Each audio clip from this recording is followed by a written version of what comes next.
தமிழ்நாட்டில் ஒரு வாரத்துக்கு முன்னாடிங்க ஒரு லாக்அப் டெத் நடந்துச்சுங்க. அதாவது ஒரு விசாரணைன்னு சொல்லி ஒரு திருடிட்டான்னு சொல்லி ஒரு சின்ன பையனை கூட்டிகிட்டு போகிறாங்க. 4 கான்ஸ்டபிள் 2 நாளில் அடிச்சே கொண்டுறாங்க, எஃப்ஐஆர் கூட போடாமல். இதில் பார்த்தீங்கன்னாங்க செத்ததும் பார்த்தீங்கன்னா ஒரு ஏழை பையங்க. அதுக்காக அரெஸ்ட் ஆனதும் பார்த்தீங்கன்னா கடைநிலை ஊழியர்கள் அவங்களும் ஒரு 4 கான்ஸ்டபிள் தாங்க. ஒரு ஏழை குடும்பத்தில் தான் வந்திருக்கணுங்க. இதை தூண்டி விட்டுவங்க ஹையர் அஃபீஷியல்ஸோ இல்லை இதுக்கு ஆர்டர் பண்ண அதுக்கு மேலே இருக்கிற ஐஏஎஸ் ஐபிஎஸ் ஆஃபீஸர்ஸோ யாருமே அரெஸ்ட் ஆகலைங்க இது வரைக்கும் 1 வீக்காக.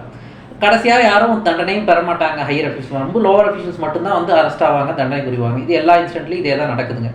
இப்போ இந்த லோவர் கிரேட் ஆஃபீஸர்ஸ் எஸ்ஐஸும் கான்ஸ்டபிள்ஸும் இதுலேருந்து என்ன தெரிஞ்சுக்கணும்னாங்க, நம்ம ஹையர் அஃபீஷியல் சொல்கிறான்னு சொல்லிட்டு பிளைண்டாக எதையும் பண்ணிடக்கூடாதுங்க.